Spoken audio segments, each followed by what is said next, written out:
시작. 선악을 알게 하는 나무의 열매는 먹지 말라. 내가 먹는 날에는 반드시 죽으리라 하시니라. 아멘.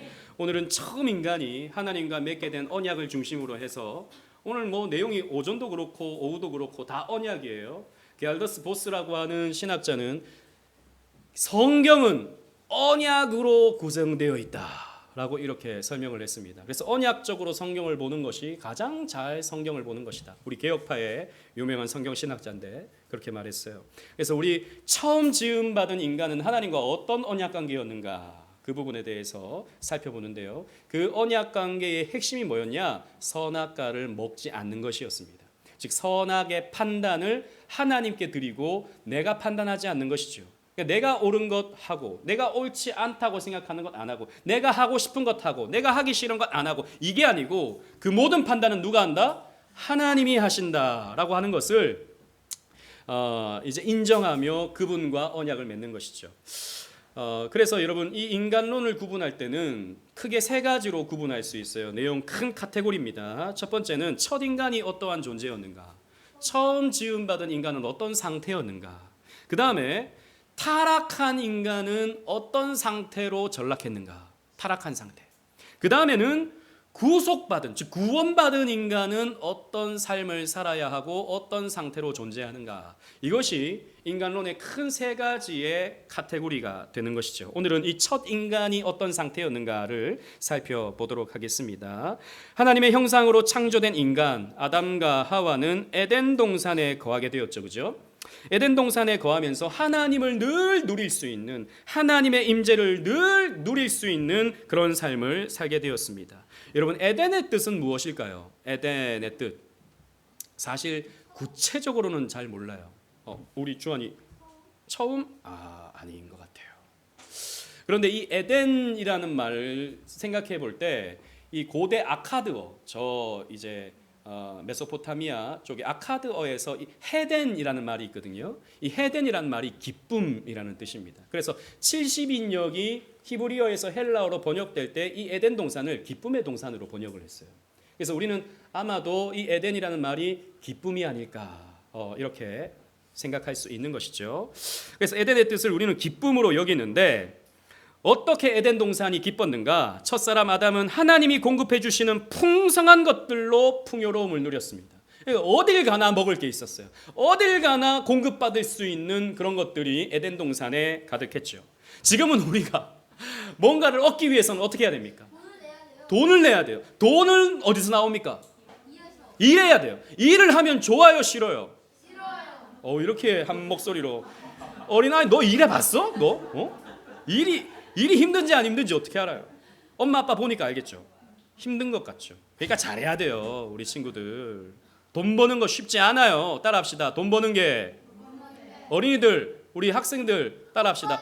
돈 버는 게 힘든 거니까 돈 버시는 엄마 아빠에게 충성을 다하겠습니다. 우리 시우 1등 엄마에게 넌 잘해야 돼. 주환아 너 아빠한테 잘해야 돼. 엄마한테도 잘해야 되고. 맞아요, 틀려요? 힘든 거예요. 근데 처음부터 이렇게 힘들진 않았어. 에덴 동산에 처음 했을 때는요, 기쁘게 일했어요. 기쁘게, 즐겁게 일했습니다. 타락한 이후에 인간의 일이 힘들어진 거예요. 그리고 서로를 향해서 내 살 중에 살, 내 뼈 중에 뼈라고 부를 수 있는 사랑하는 존재가 있었어요. 근데 타락하고 나서는 어떻게 됐죠? 나를 죄짓게 만든 저 여자 이렇게 만들어버리는 것이죠. 하지만 이 처음 지음받았을 때는 이렇게 기쁨이 있었다는 것이죠. 그리고 하나님과 깊은 관계를 맺으며 친밀한 교제를 이루었습니다. 이때는 죽음도 없었고 죄도 없는 지복의 상태, 지극히 복된 상태를 인간은 누리고 살았던 것이죠. 그러나 우리가 기억해야 할 중요한 내용들이 웨스트민스터 신앙고백서 4장 2항 하반부에 설명되어 있는데요. 다음과 같습니다. 이 부분은 우리 에스더가 한번 읽어봅시다. 이 박스 안에 있는 그렇지만 이 부분,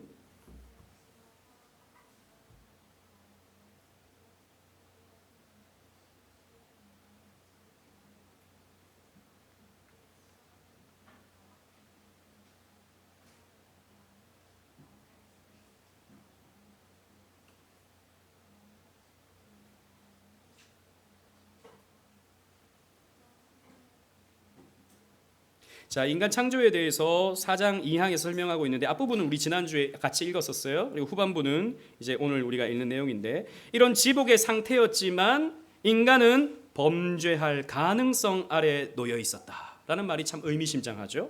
그리고 변하기 쉬운 인간 의지의 자유에 맡겨져 있었다라고 표현되어 있습니다. 이런 부분에 대해서 우리가 한번 살펴보는 거예요. 자, 첫 번째, 처음 지음받은 인간은요 하나님 나라의 스튜어드였습니다. 스튜어드. 여러분 스튜어드가 무슨 뜻이죠? 보통 청지기, 집사 이렇게 번역됩니다. 우리는 일반적으로 청지기라는 말을 사용하는 것이죠. 그러니까 하나님 나라가 내게 아니죠. 내 소유가 아니죠. 누구 겁니까? 하나님 겁니다. 대신 우리는 하나님 나라를 맡아서 하나님의 뜻대로 일하는 청지기들이다. 그런데 마치 주인의 것을 내 것처럼 누릴 수 있는 존재가 청지기예요.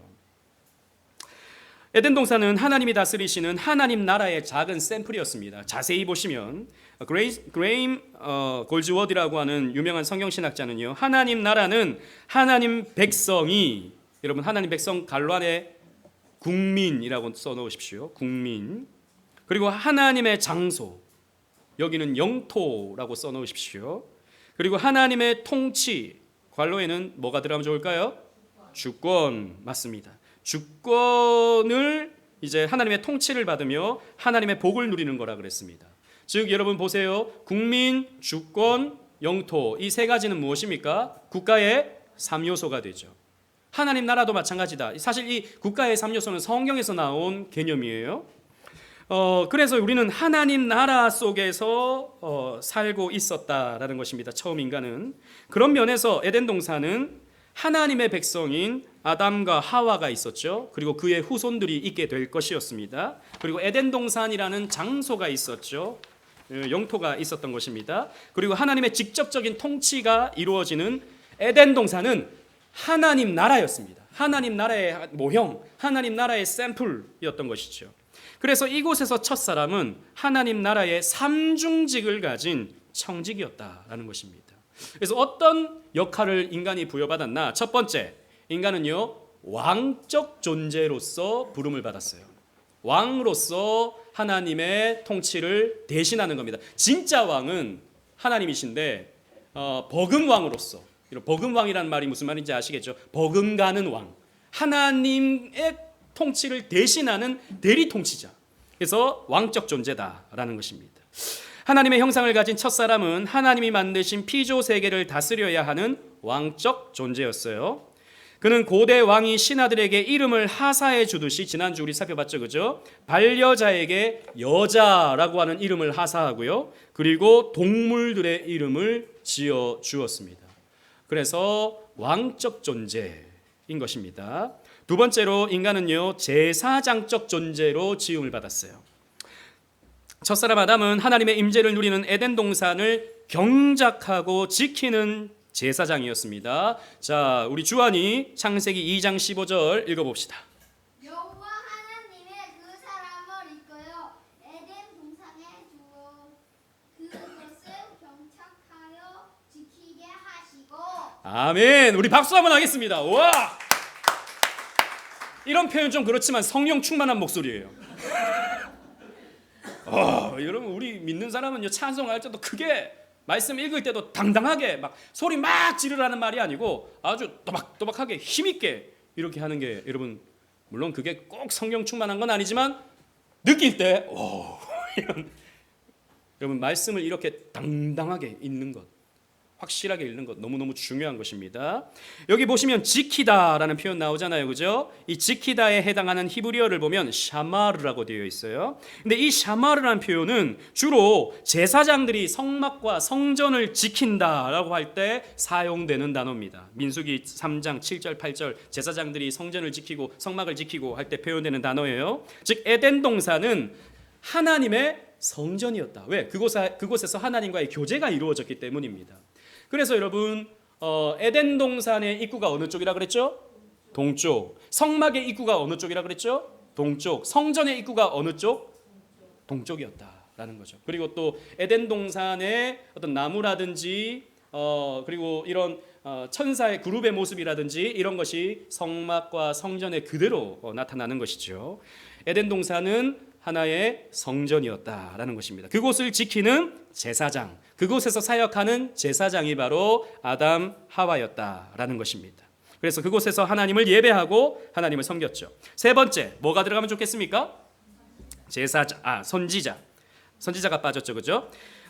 첫사람 아담은 하나님께로부터 말씀을 받아 아내에게 말씀을 전해야 하는 그런 선지자였습니다. 그리고 자손들에게 그 말씀을 전해야 할 선지자적 역할을 부여받은 존재가 아담이었다라는 거죠.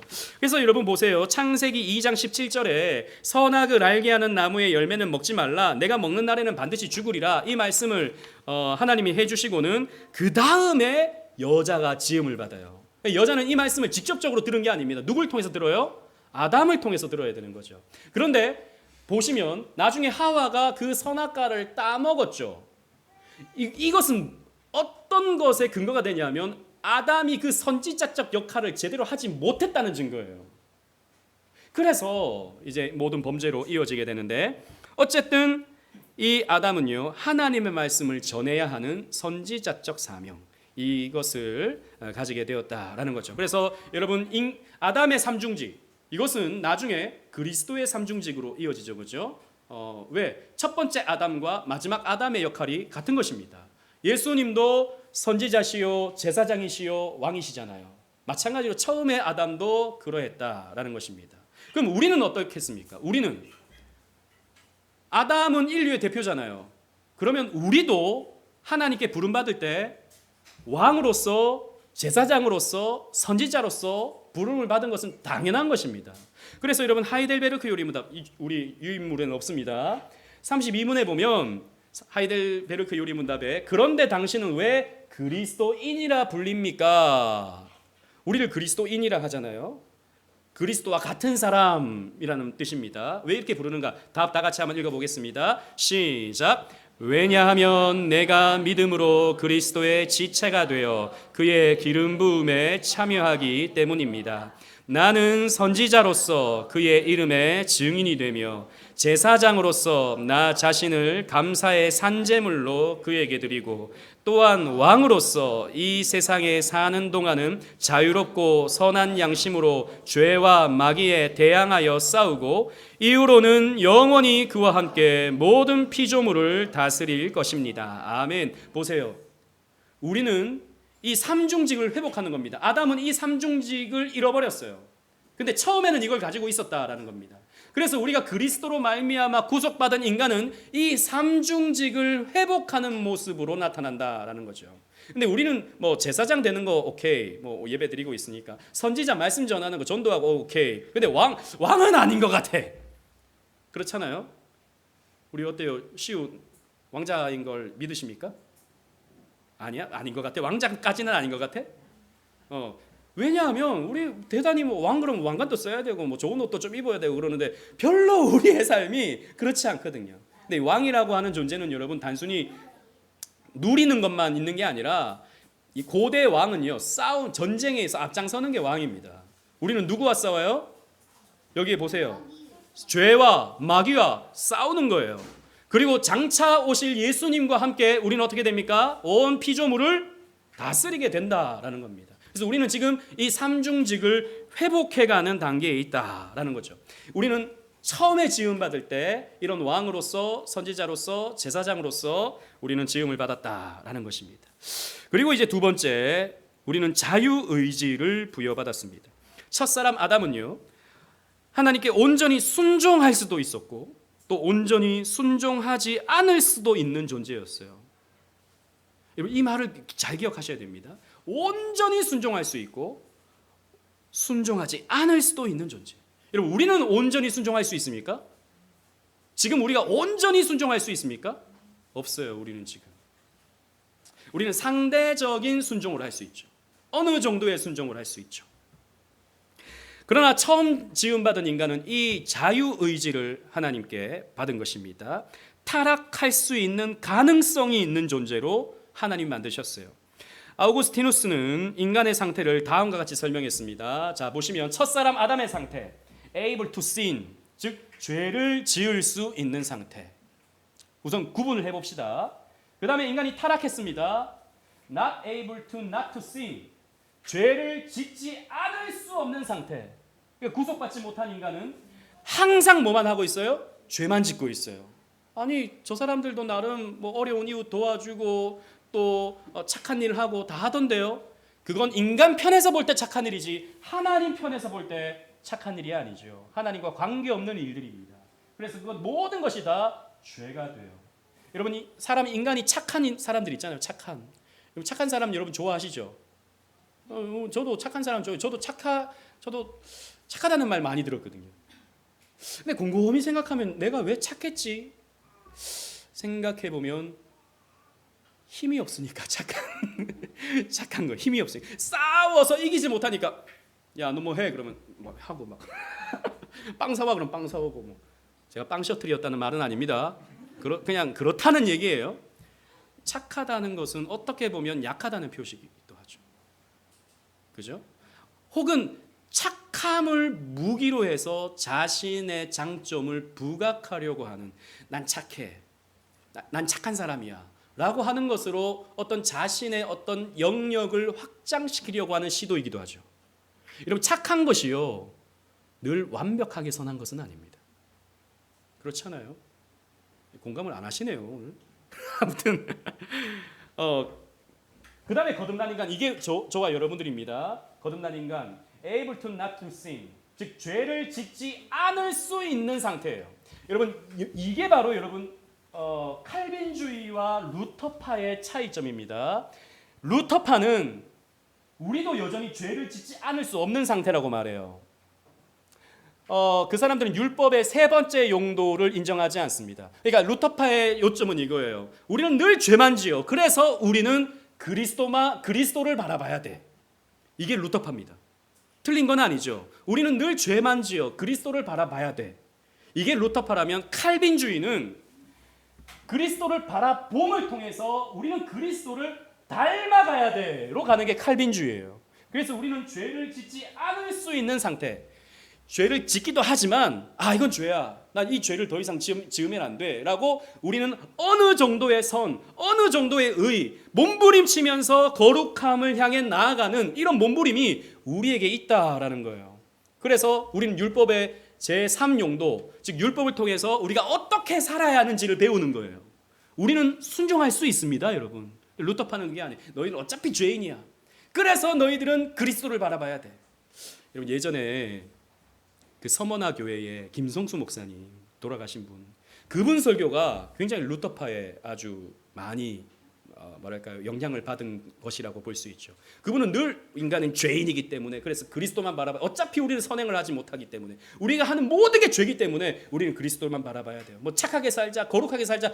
개혁주의 성화로는 틀렸습니다. 막 이렇게 막 설교했다고요. 어느 정도 들어보면 맞는 말 같거든요. 왜? 우리에게 다 죄가 묻어 있으니까. 하지만 개혁파는요, 이 거듭난 인간, 죄를 짓지 않을 수 있는 상태로 갈 수 있다고 믿는 겁니다. 그리고 영화된 인간, not able to sin, 죄를 지을 수 없는 상태로 간다는 거죠. 천국에 가면 왜? 우리는 선악과의 어떤 유혹을 다 이겨내고 천국 가거든요. 그래서 죄를 지을 수 없는 상태가 영화된 상태다라고 이렇게 말했습니다. 자 보세요. 그런데 지금 우리의 첫사람의 상태가 죄를 지을 수 있는 상태라 그랬지 않습니까? 여러분 이것이 무엇입니까? 이것은 하나님과 인격적인 관계를 갖기 위해서 하나님이 필연적으로 베푸신 거예요. 인격적인 관계. 무슨 말이냐? 만약 이 자유의지가 없다면 인간은 어떻게 되는 겁니까? 기계가 되는 거예요. 기계가. 그러니까 순종할 수밖에 없는 상태가 되면 인간은 기계가 되는 겁니다. 로봇은 순종할 수밖에 없죠. 지금까지 아직 어떤 무슨 점, 그 점을 아직 넘어가지 않았잖아요. 모든 기계는 여기에 있는 앰프도 인간이 조작하는 대로 움직이는 거예요. 뒤에 있는 에어컨도 우리가 인간이 조작하는 대로 움직여요. 아무리 인버터가 있다 하더라도 인간의 통제 아래에 있죠. 기계입니다. 하지만 인간은 하나님이 조작하는 대로 움직이는 그런 존재가 아니다라는 거죠. 죄를 지을 수도 있는 상태로 만드셨다라는 겁니다. 만약 기계적으로 하나님의 명령에 순종할 수밖에 없는 비인격적인 로봇과 같은 존재로 되고 만다는 것이죠. 이 죄를 지을 수 있는 가능성이 없어져 버리면. 따라서 아담은 이 자유의지를 가졌으므로 자발적으로 하나님을 사랑하고 기쁨으로 하나님께 순종할 수 있게 되는 겁니다. 죄를 지을 수 있는 상태가 있기 때문에 그 하나님을 향한 사랑과 표현들이 가치가 있어지는 거예요. 죄를 지을 수도 있는데 하나님을 찾는 거죠. 에덴 동산을 뛰쳐나갈 수 있는데 하나님께 머무는 거죠. 그 하나님께 머물 때 그것이 진정한 사랑이 되고 진정한 기쁨이 된다라는 거죠. 그래서 제가 자주 말씀드리지만 옛날에 곰인형 가운데 배를 꾹 누르면 I love you, I love you 하는 그런 곰인형이 있잖아요. 그 곰인형이 I love you 할 때마다 어이구 그래 네가 나를 정말 좋아하는구나, 나를 사랑하는 존재가 너밖에 없구나, 너무너무 고마워 이런다면 이 사람은 좀 뭔가 정신적인 어떤 치료가 필요한 분이죠. 네, 그런 것입니다. 하나님 우리를 기계로 만들지 않았다라는 것, 인격으로 만드셨다. 그래서 죄를 지을 수 있는 상태로 만드셨다라는 것입니다. 그래서 하나님은 행위 언약을 인간과 맺으십니다. 즉 죄 지을 수 있는 가능성을 주시는 거예요. 이 행위 언약을 통해서 하나님은 이 자유의지를 부여하면서 죄를 지을 수 있는 상태에 두시려고 죄 지을 수 있는 가능성을 부여해 주십니다. 이것은 선악과를 따먹지 않는 행위, works, 행위에 대한 언약이므로 이를 행위 언약이라고 부릅니다. 그러니까 아담이 하지 말아야 될 것은 선악과를 따먹지 않는 거예요. 그 행위에 달려 있다라는 것입니다. 웨스트민스터 신앙고백서 7장 2항은 다음과 같이 설명하고 있어요. 우리 윤이 한번 읽어보자. 박스 안에.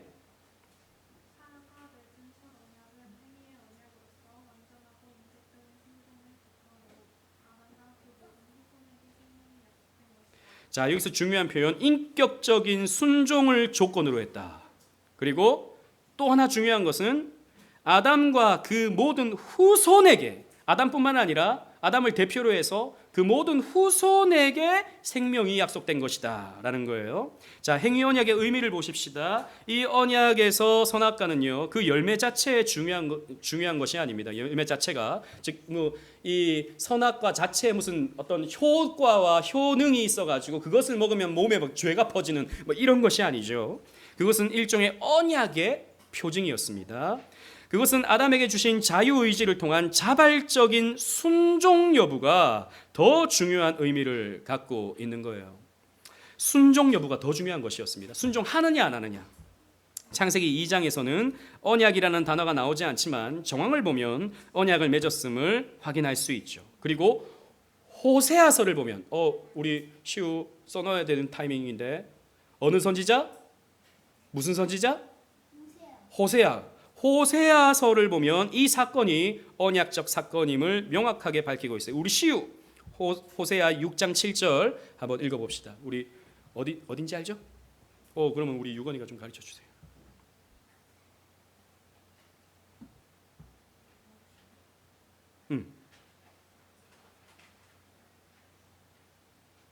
씩씩하게. 그들의 아비처럼 언약을 어기고 거기에서 나를 반하게 하였느니라. 아멘. 박수 한번 하겠습니다. 오. 빠른 시간에 잘 찾았어요.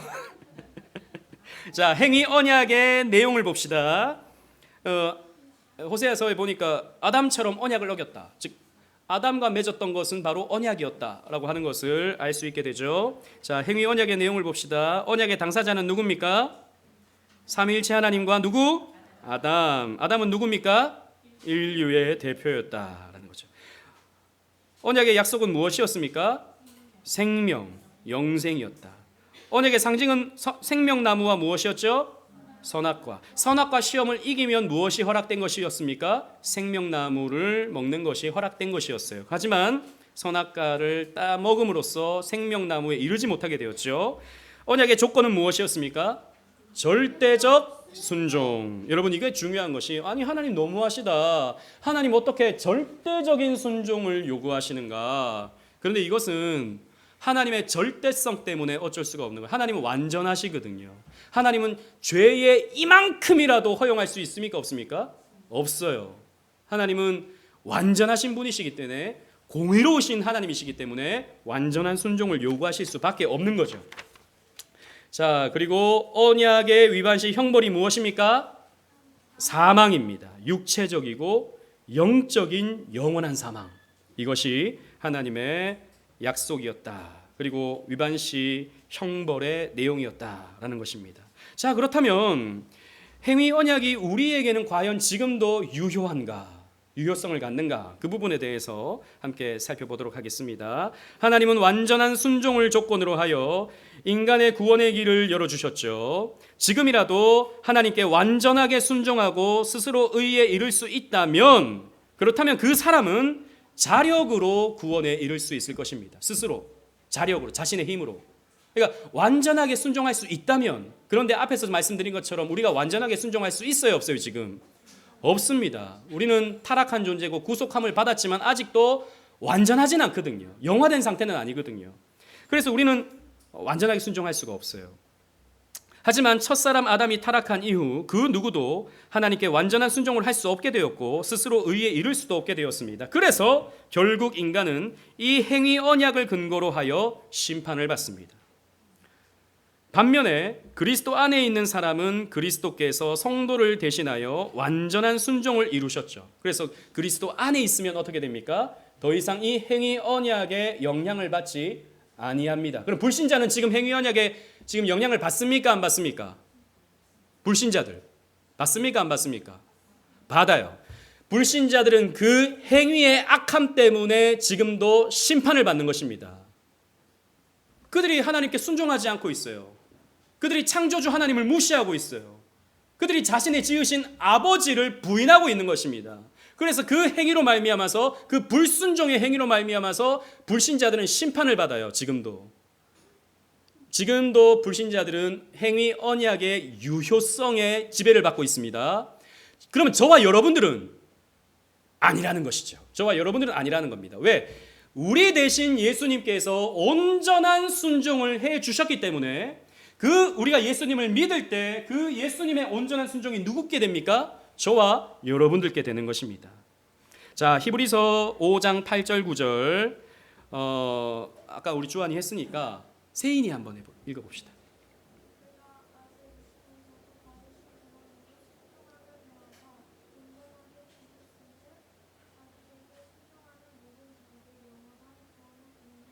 자, 그러면 여기서 퀴즈, 여기서 아들이 누굴까요? 맞아요. 예수님이 성자임에도 불구하고 무엇을 받으셨어요? 고난을 받으셨어요. 고난을 받으신 것이 어떤 행위였습니까? 순종이었다라는 겁니다. 근데 예수님의 순종은 완벽해요? 완벽하지 않아요? 완벽했어요. 온전하게 되셨습니다. 그런데 그 온전하신 것을 누구에게 주셔요? 자기에게 순종하는 모든 자에게. 즉 다르게 표현하면 예수 믿는 자에게 영원한 구원의 근원이 되시고자 저와 여러분들에게 의를 주신 거예요. 따라서 불신자들은 여전히 행위 언약이 유효하지만 믿는 성도에게는 더 이상 행위 언약이 필요하지 않습니다. 우리 예수님께서 대신 모든 행위를 완벽하게 이루셨기 때문입니다. 그래서 예수님께서 십자가에 달리실 때 다 이루었다라고 말씀하신 거예요. 우리 예하가 로마서 5장 19절 읽어봅시다.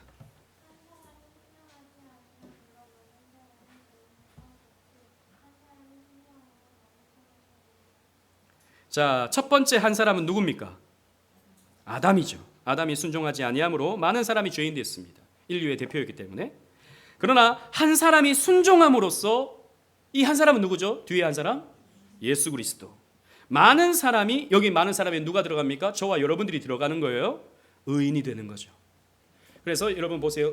아담의 죄로 인해서 모든 사람이 죄인이 되고, 아담이 행위 언약을 어김으로써 모든 사람이 죄인이 되고, 예수 그리스도의 그 행위 언약적 순종을 통해서 그리스도 안에 있는 사람이 의롭게 되는 것입니다. 이것이 전가라고 말하는 교리예요. 자, 행위 언약이 왜 중요한가? 행위 언약 교리는요, 교회사 속에서 논란이 많았습니다. 왜냐하면 행위라는 말이 어감이 여러분 어떻습니까? 하나님은 은혜의 하나님인데 마치 하나님이 행위를 보고 구원해 주신다라고 하는 것이 어떤 구원의 어떤 하나님의 일관성, 이것을 파괴하는 것처럼 보이기 때문이죠. 하나님의 은혜의 일관성을 훼손할 수 있게 보여지는 것입니다. 또 아담에게 주신 언약은 구속사적으로 볼 때 은혜를 주시기 위한 과정의 성격도 있는 것이죠. 그러니까 이 선악과를 베어 물고 타락한 것은 하나님께서 그 이후에 베풀어 주시는 은혜를 주시기 위한 하나의 하나님의 빌드업이었다라고 이렇게도 볼 수 있게 되는 것입니다. 그래서 이 이름을 행위 언약이라고 하지 말자, 생명 언약이라고 하자, 창조 언약이라고 하자라고 하는 주장도 있었던 것이죠. 그래서 우리 개혁주의 안에서도 이 행위 언약 논쟁이 있었습니다. 예전에 제가 한번 보여드렸던 그림인데 이제 둘 다 미국의 웨스트민스터 신학교의 교수였습니다. 이분은 존 머레이, 이분은 조직신학 교수였고, 이 메리디스 클라인은 성경신학자였습니다. 존 머레이는 이렇게 말했어요. 하나님은 행위를 조건으로 우리에게 영생을 주시지 않는다. 행위 언약 개념은 율법주의적인 잘못된 신학이다. 그러니까 행위로 하나님께서 구원을 주신다, 이렇게 생각하는 것은 율법주의다라고 이렇게 말했습니다. 하지만 메리디스 클라인은 이렇게 말했어요. 이게 너무 중요한데요. 만약 행위 언약이 의미가 없다면 예수님께서 우리를 위해 순종하신 그 행위가 아무 의미가 없게 된다라는 거죠. 행위 언약의 개념은 바른 신앙을 위해 반드시 필요한 개념이다. 사실 웨스트민스터 신앙고백서가 행위 언약을 언급하고 있죠. 17세기 청교도들은 이 행위 언약을 당연한 교리로 이렇게 받아들였습니다. 하지만 이 행위 언약이라고 하는 개념 자체가 이런 논란이 있어 왔다라고 하는 것을 그냥 말씀드리는 거예요. 하지만 우리가 성경의 어떤 예수 그리스도의 그 순종을 통해서 얻게 되는 그 능동적 순종을 통해서 얻게 되는 그 모든 우리의 영적 유익들을 설명하려면 이 행위 언약이 반드시 필요하다라는 것입니다. 그래서 구조적으로 보면 이 행위 언약이라는 이름이 성경의 진리를 거시적, 구조적으로 쉽게 보여줘요. 즉 첫사람 아담의 실패와 마지막 아담 되시는 누구? 그리스도, 예수 그리스도의 완전한 순종을 대비해서 강조해 주는 것입니다. 우리는 온전한 순종, 영원한 순종을 인간의 삶으로 살아내신 그리스도의 공로, 의로움을 전가받음으로 구원받고 하나님 안에서의 삶을 살 수 있게 되었다는 것을 이 행위 언약을 통해서 이해할 수 있게 되죠. 다시 이렇게 보시면 우리에게 어떻게 칭의가 이루어지는가, 어떻게 우리가 의롭다함을 받는가, 이 그림은 우리가 믿음으로써 얻게 되죠. 하지만 우리가 내가 믿었다라고 해서 어떤 의가 나에게 주어지는 것은 결코 아니죠. 내가 믿었다라고 하는 것은 의로 나아갈 수 있는, 의가 내게 주어질 수 있는 통로가 열리는 겁니다. 믿음은 하나의 통로 같은 거예요.